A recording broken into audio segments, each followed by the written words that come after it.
বিসমিল্লাহির রহমানির রহিম। আরিফির রাবি থুম্মা বাইয়িন শারাইতাহু লিহুজ্জাতিল খাবারি মুফাসসিলান। বর্ণনাকারী কাকে বলে এবং হাদিস গ্রহণযোগ্য হওয়ার জন্য বর্ণনাকারীর কি কি শর্ত রয়েছে বিস্তারিতভাবে বর্ণনা করো। আওয়ালান তারিফুর রাবি, প্রথমত রবির পরিচয়। আর রবি হুয়া মাইয়ানকালুল হাদিসা আউল খবরা আনিন নবী সাল্লাল্লাহু আলাইহি ওয়াসাল্লাম আও আন গায়রিহি মিনার রুয়াতি ইলা মান বাদাহু।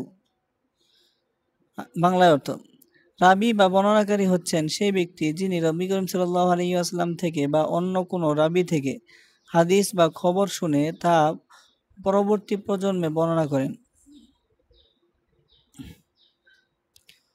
অর্থাৎ যিনি হাদিস বর্ণনা করেন এবং তা সনদ সহ অন্যের কাছে পৌঁছে দেন তিনিই রাবী। সানিয়ান, দ্বিতীয় আলোচনা হচ্ছে শুরুতুর রাবি লিহুজ্জাতিল খাবারি, রাবীর শর্তসমূহ। হাদিসকে হুজ্জাত হিসেবে, প্রমাণ হিসেবে গ্রহণ করার জন্য রাবীর মধ্যে কিছু গুণ থাকা আবশ্যক। উলামায়ে কেরামের মতে রাবীর 4টি মৌলিক শর্ত রয়েছে। 1. ইসলাম, মুসলিম হওয়া। রাবী অবশ্যই মুসলমান হতে হবে, কারণ কাফেরের বর্ণনা ধর্মীয় বিষয়ে গ্রহণযোগ্য নয়। আল্লাহ বলেন, ইয়া আইয়ুহাল্লাযীনা আমানু ইন জাআকুম ফাসিকুম বিনাবাইন, হুজুরাত 6 নম্বর আয়াত। অর্থাৎ, হে মুমিনগণ, যদি কোনো ফাসেক অবিশ্বস্ত ব্যক্তি তোমাদের কাছে কোনো সংবাদ আনে, তবে তা যাচাই করে নাও। এই আয়াত দ্বারা প্রমাণিত হয় যে অবিশ্বস্ত ও অমুসলিমের সংবাদ গ্রহণযোগ্য নয়। আল আদালত, ন্যায়নিষ্ঠা ও সচ্চরিত্র। আল আদালত হলো মালাকাতুন তাহমালুল ইনসানু আলা মুলাজামাতিল তাকওয়া ওয়াল মারুআতি ওয়াজতিনাবুল কাবাইরি ওয়া আদামুল ইসরারি আলা সগীরি। এমন একটি অন্তর্নিহিত গুণ যা মানুষকে তাকওয়া ও ভদ্রতায় অভ্যস্ত করে, বড় গুণ থেকে বিরত রাখে এবং ছোট গুনাহে অবিচল থাকতে দেয় না। নবী সাল্লাল্লাহু আলাইহি ওয়াসাল্লাম বলেন, লা তাকুল শাহাদাতা খাইনিন ওয়ালা খাইনাতিন, প্রত্যেক পুরুষ ও নারী কাছে সাক্ষ্য গ্রহণযোগ্য নয়। এখানে বোঝা গেছে বিধা যায় অমার্জিত বা ফাসিক রাবীর বর্ণনা গ্রহণযোগ্য নয়। আল জবতু, হাদিস সংরক্ষণ ও সঠিকভাবে মনে রাখা। আর জবতু 2 প্রকার: জবতু সদর, জবতুল কিতাব, লিখিতভাবে সংরক্ষণ করা এবং বিকৃত না ঘটানো। অর্থাৎ রাবী এমন হতে হবে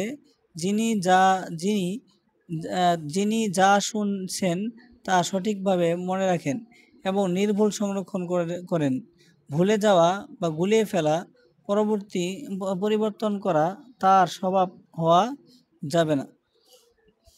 আসসালামাতু আনিল বিদআতিল মুকাফফারাতি, কুফরি পর্যায়ের বিদআত থেকে মুক্ত থাকা।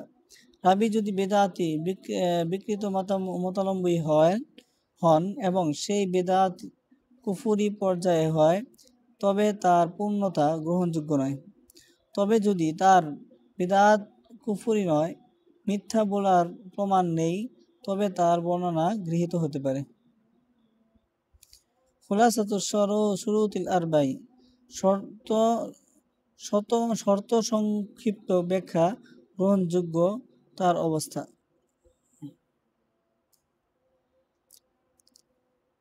আসসালাম, মুসলমান হওয়া আবশ্যক। আল আদালত, ন্যায়নিষ্ঠ ও সত্যনিষ্ঠ হওয়া আবশ্যক। আর জব্দ, সুস্থ ও লেখার সংরক্ষিত সঠিক থাকা আবশ্যক। আদামুল বিদআতিল মুকাফফারাতি, কুফরি পর্যায়ে বিদআত থেকে মুক্ত থাকা আবশ্যক। নতিজা: হে রাবী, মুসলমান, ন্যায়নিষ্ঠ, সঠিকভাবে সংরক্ষণকারী এবং কুফরি বিদআতের থেকে মুক্ত। তারই বর্ণিত হাদিস হুজ্জাতুন শরিয়াতুন, শরীয়ত সম্মত দলিল হিসেবে গ্রহণযোগ্য হবে। এমন রাবীর মাধ্যমেই খবরুল ওয়াহেদ গ্রহণযোগ্য হয়। সম্মানিত ফাজিল পরীক্ষার্থী বন্ধুগণ, আপনারা এই প্রশ্নটা যদি আপনারা ভালোভাবে পড়তে পারেন তাহলে ইনশাল্লাহ আপনারা ভালো রেজাল্ট করতে পারবেন ইনশাল্লাহ। আসসালামু আলাইকুম।